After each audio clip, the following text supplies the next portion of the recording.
Hello everyone and welcome to Cargo Transportation Masterclass, a fresh start to shippers globally.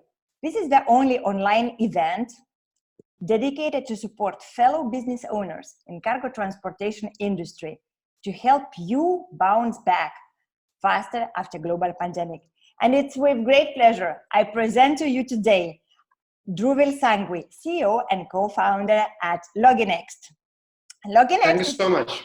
Loginext is one of the fastest growing SaaS company in the space of logistics and field service operations, with a global client base and particular focus to the areas of North America, Middle East, South and Southeast Asia. Hello, Dhruvil. Thank you so much for being with us. Thank you so much for having me. Loginext has achieved exponential success in a very short period of time at a super competitive last mile delivery market. And today we discuss with you how globally active shippers, exporters and importers, as well as logistics service providers, digital service providers, how we can bounce back after pandemic. Before we deep dive, just tell us, what pain points cargo transportation industry has that Loginext address. Great. So first of all, thanks for having me, Lina. Really interesting topic because this is the need of the hour. And I really appreciate you guys doing a great job at educating the audience to find out ways on how they can bounce back. I think as Loginext, we've been in business for 5 years. And the thesis behind the company, behind our vision, is that logistics and transportation across the whole supply chain has always been managed in a very offline and a very manual way. That means every single step of the transportation chain, starting from order capturing to dispatch to tracking the vehicles to communicating with customers, exception management, financial management, all of it is done manually. What we see is we feel there's a great opportunity to digitize, automate, and optimize the whole chain from the use of technology. If you see examples like new age companies like, let's say, an Uber Freight in US or Postmates or Grubhub, or even in Europe, there are similar companies doing a great job at digitizing the supply chain by doing it themselves as well. But a lot of incumbents, old school companies, right, which have been there for decades, they're much larger companies, multi-billion-dollar revenues, including, let's say, Penalpina, TNT, FedEx, UPS, Postal Services of the world, and multiple similar companies. They still run their business in a very manual, offline way. At the same time, their technology stack was built in 90s when they were just growing, and that's the technology so they were the leaders of innovating. But after 2010, the cloud has changed the world. Maps have changed the world. Mobility has changed the world. And now customers expect all these things as their experience when they receive something as a consumer, individual consumer, or as a business customer. Now people are expecting such technologies to touch them and have people-free decision-making on a daily basis. So that's something Loginext does. This is a larger vision that we execute. We have started with one single platform which allows customers or such large enterprises to put different parts of their logistics onto the technology. That means starting from first mile, middle mile, long haul, custom clearance, last mile. All these are different areas. We don't really do ocean freight or air freight yet, but anything which is around the ground transportation, we bring that different parts of the business and different parts of the decision making. As I said, right from order capturing to dispatch management, to route optimization, capacity procurement, and all that stuff. We bring that onto our platform. And we ultimately let their users, customers' users, let the software take decisions rather than they taking decisions. So with our software, nobody has to click buttons on the software. The software does it all. People and the users become observers or exception managers versus actually executing people for logistics. So that's something we do as a company. To come to your the whole pandemic question. So first of all, it's been the biggest impact, the biggest pressure because of all these lockdowns globally, closing of borders. Global trade has halted. The flow of information is still real time. It's digital, but the flow of goods and flow of people has fundamentally disrupted. Flow of people has to remain disrupted for public safety, but flow of goods, if that gets disrupted, then people sitting in their home also get the effect. And that can actually lead to larger consequences if it is not fixed correctly. As of now, governments don't really have a thesis or a solution for it because this is an unprecedented movement. All governments and public health agencies are focused on making people safe. Yes. But there is no agencies or no conglomerate focusing on goods movement safe. Yes. So what we can do is, what we propose, and it's a multi-layered approach here, where different cargo companies and different transportation companies, first of all, how they can basically bring their business back on track. I think the biggest challenge right now that we have seen is a lack of workforce, because in warehouses, in transportation, you need drivers, you need people to work at the warehouses, and these are usually either crowded places or they are always on the ground. So they're exposed to the variety of surfaces across their work area. Could be in their vehicle, could be the packages, crates, or anything that they're touching and handling can be contagious, can be dangerous for them. So what we first suggest is to make sure that there is, going forward, companies can start putting automation in place. Automation is a very fancy word, but it can be implemented on a gradual basis, where there could be warehouse automation technologies, transportation automation technologies. They're all available, where you need less number of people to actually handle things. The machines or softwares can handle things. So that's something that we suggest the first. It cannot happen overnight because right now the budgets might be constrained, but that's something that companies can do. Number two is to reduce the overhead on their entire value chain. There's a lot of companies who actually have a lot of overhead processes and a lot of efficiency gaps where they require more number of people to do the same thing. Right now, everybody's revenue has impacted. So that means there's a pressure on cost also, because you can't keep the same cost revenue down and you will end up being loss making. So to avoid that, making your processes, not just the technology part, but processes more efficient. For example, one of our customers that we are working with is they used to manually design how their last mile delivery should happen. Now they had like 10 people dispatch team, and they had more than 500 drivers on the ground. But these 10 dispatchers were actually taking manual decisions to route these 500 people in real time on a daily basis. What we did is we immediately moved those 10 people's job onto a software to optimize the routes and design the communication. And all the drivers were given a mobile device, mobile app. Everybody has a smartphone. So now there's no communication required via phone. There is no physical papers required. And at the same time, the route optimization reduced the amount of people required by 20%, because the volumes have gone down. Yes. So you cannot really have your static geography-based routing. That means if you, let's say, in a particular zip code in Geneva or in particular zip code in Hamburg, if you had 10 people or 10 drivers going on a daily basis, you can't have 10 people because there's not enough demand anymore. That's true. So you want to reduce that. Now, how the demand has reduced in different areas, it varies depending on the areas, how they're affected, and so on and so forth. So we have suggested, so after this route optimization exercise, all their zip codes and all their people were reduced by 20% seamlessly. And that's how they could pick and choose the 100 people out of 500 who had to be reassigned to some other work, or maybe unfortunately laid off, or whatever that action might be. But at least they were able to seamlessly contract their workforce. And tomorrow also, once the business spikes again, they will be able to again run the same route optimization algorithm to put those 100 people back. Number three is also to increase the workforce. So there's a lot of, so we are right now working with the largest QSR chain in the US, where they have literally shut down all their restaurants because there's no walk-in. It's only deliveries and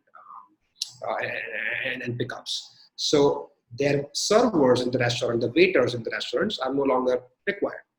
So rather than laying them off, what we have made is we have moved them to delivery people. So now they are, instead of who's using Uber Eats or Grubhub and paying them 20-25% of the cut, now they're using their own people so that they don't have to lay them off, and doing deliveries direct to the customer's home, right? So that's something you can do. So there are These are three areas. First is technology, second is process, and third is people optimization. There are a variety of different mechanisms within all three areas, but I think the ones that I just took one example for now. I think I'm happy to discuss more over next podcast or over a blog where we can have more concrete strategies within all three areas. But just to summarize again, it's technology, process, and people are the three areas companies have to start looking at, and how they can make them more automated, more agile, more flexible, so that they can shrink and change processes in real time, and how they can reutilize their people so that they don't have to lay them off, because after 3 months, 6 months, the world will be back on track, and you don't want to really upset those people, and you want to support them by giving them jobs at this difficult time. So that's something we do. Absolutely. And I love you bringing the topic that it's just about shifting resources to sustain this difficult period of time. Let's speak now about delivery excellence and exceptional customer experience. Is there anything that our listeners can do now to show to their customers that they care, that they are in business, to reassure them? What should it be? No, that's a great question. Again, there are a lot of different ways this can be done. I'll take a couple of customer case studies that we are actually doing right now as we speak. So one of the customers had all the deliveries being done with signatures or paper-based proof of delivery. That means whenever the driver reaches, it was mandatory for them to, ring the doorbell, or even if it was a store delivery, it was a business delivery, they had to go and hand over all the goods and packages and crates to a business user. Now that's no longer possible, because you don't want to have people interacting with each other because of social distancing. So we have completely moved them to an electronic proof of delivery, which is OTP based, which is called one-time password based deliveries.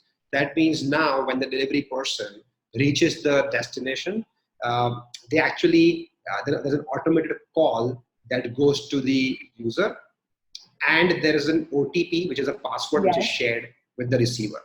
Now the package is just left there, and when the receiver comes, they actually take a picture of the package, and along with the password, they confirm that I have received the package. So that way the handshake happens seamlessly without having to two people meet, take signatures, do any handshake, touch the goods or any other surface for that matter. So that's one of the areas where we are maintaining great customer experience and customer safety. So that's number one. Number two is we are consistently we are enabling real-time communication and chat between the user, the end receiver, and the transportation driver and the dispatcher, because dispatcher might be working from home, driver might be on the field, and the receiver wants to be within their premises, either a business premise or their own home. So we are now enabling real-time chat and real-time communications on the platform itself, so that all the users can, via their mobile device or computer devices,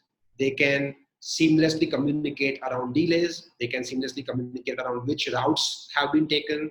Sometimes, people don't, in business deliveries, people don't prefer the trucks which have come from infected areas, because there's usually some pockets where the infections are higher. So we are actually able to give that trace via a mobile link to the receivers, so that they know, and on the map we are highlighting those high infection areas. So now the recipient knows if the driver has traveled through a high infection area or not. So that's example number two. There's a few more examples that we are doing, but these are the two top ones which came to my mind. Absolutely, and I appreciate a lot you sharing this. In the difficult times, we have to become creative. And your examples, which you just mentioned, show that, when the need is, there is always an opportunity to serve customers better and to go extra mile to make sure that they actually receive the goods that they ordered. Trucking industry is essential, of course, for last mile delivery. What are the avenues to boost last mile movement now, besides of what you just mentioned?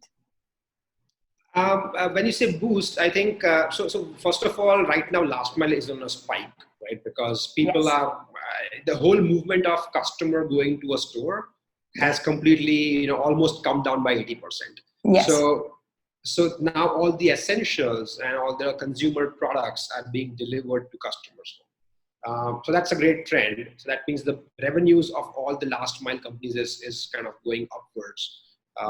To boost this further, we are seeing there's a lot of I think for last mile carriers, we are allowing them to, or we are pushing them to, or encouraging them to do marketing towards newer type of customers, which they would have never thought who does last mile delivery. For example, we are talking to a farm to market kind of a company, Right. where they used to supply fresh produce, vegetables, and all those sort of things from farm to a marketplace, Yes. not to customers' home.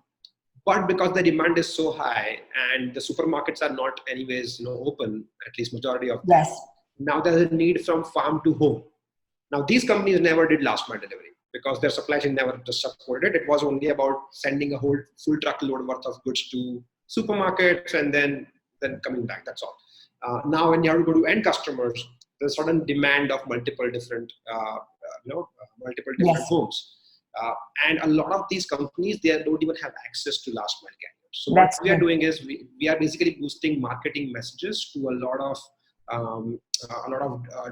low wage workers who are right now out of jobs. Yes. They were never on payroll, so their employers are not paying them, or they are being laid off, and they still need to do a job. So we have a job board which we have published, and we are connecting these back-end supply chain companies who never did last mile deliveries Yes. to these people who are looking for jobs in last mile deliveries. So that's something we are doing. So it's a private job board. We have just only marketed this into our own network.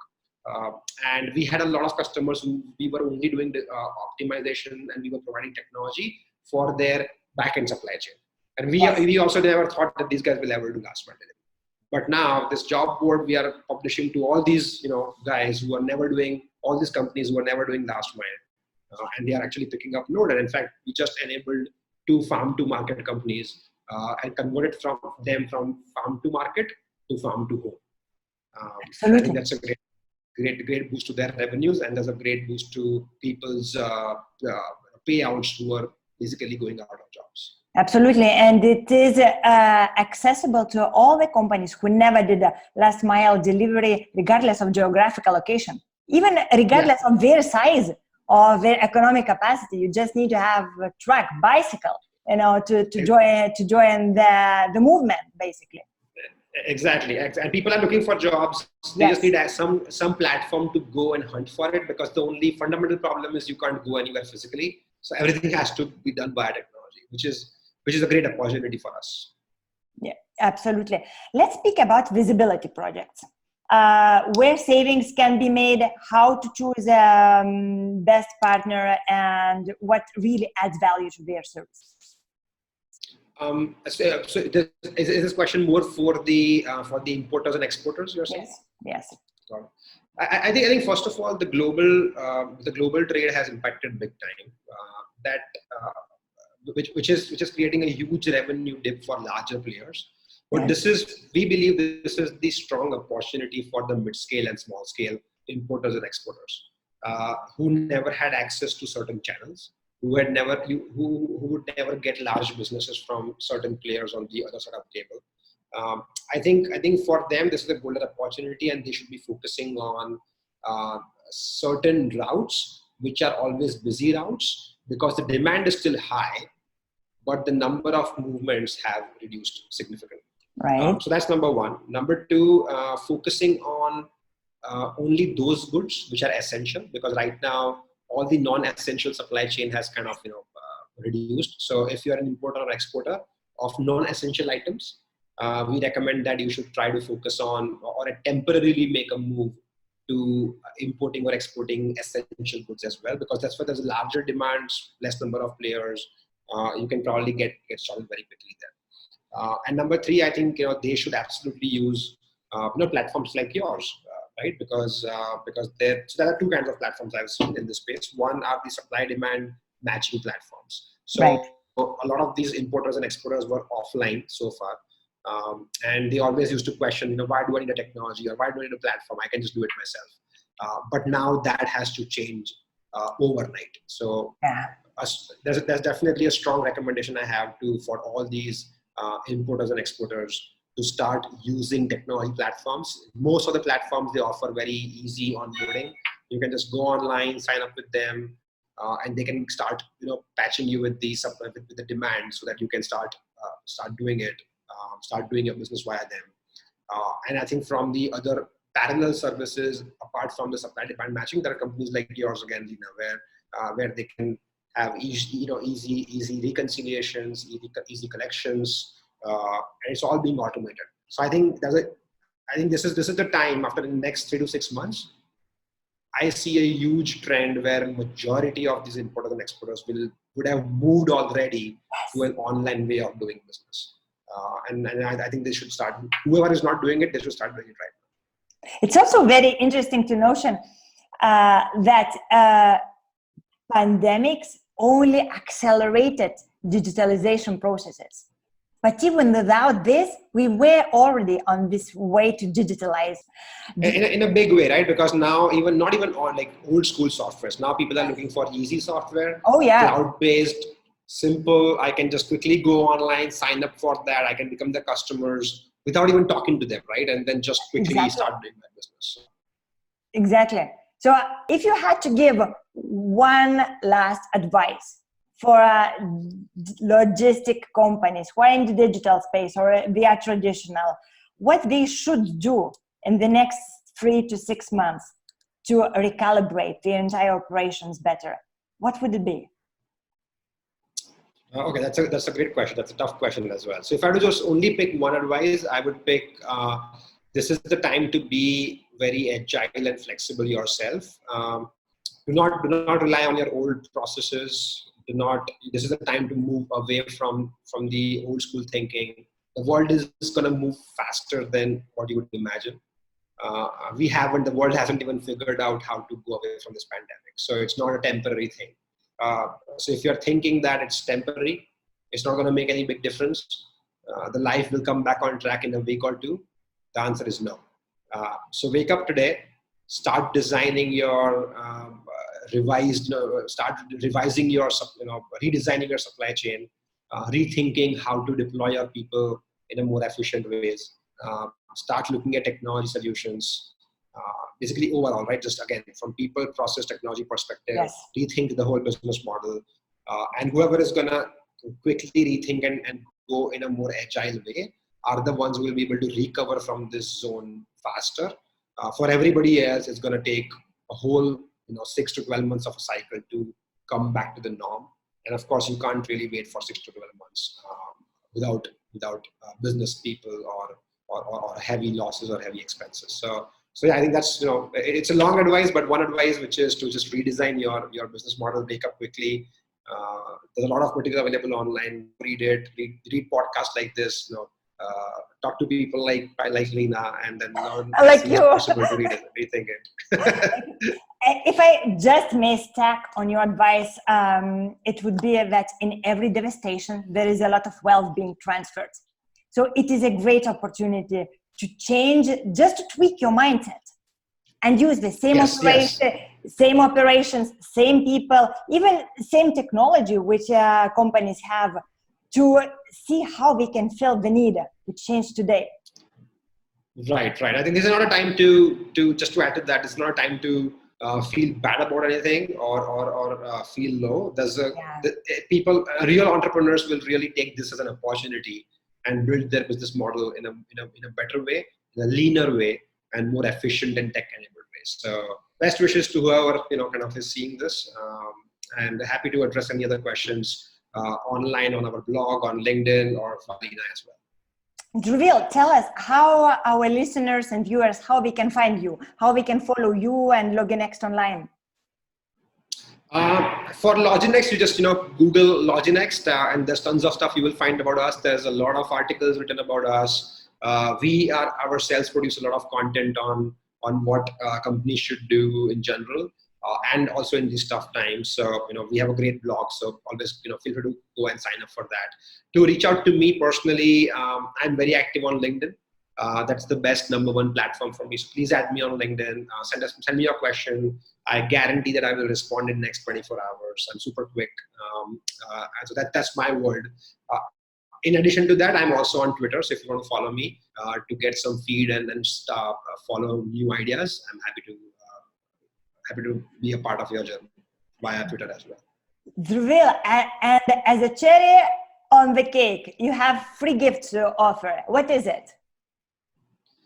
I think as a free gift, we would like to offer. I would like to consolidate these thoughts which I shared on this on this video podcast to in a way where we can offer 10 ways to recover or bounce back from this time and again recover your revenue, fulfill your losses, redesign your supply chain. So I think I will try to package this whole material into 10 steps or 10 top ways, and then that's something we will publish online as a blog or a white paper, and we will distribute that as soon as possible. Fantastic. And thank you so much for your generosity, in particular for your insights shared on the opportunities where the companies can tap into during these difficult times and how they can, recalibrate their in-house resources and basically change the mindset and try to seize the opportunity which is also there for them. Thank you so much once again, Dhruvil. Bye.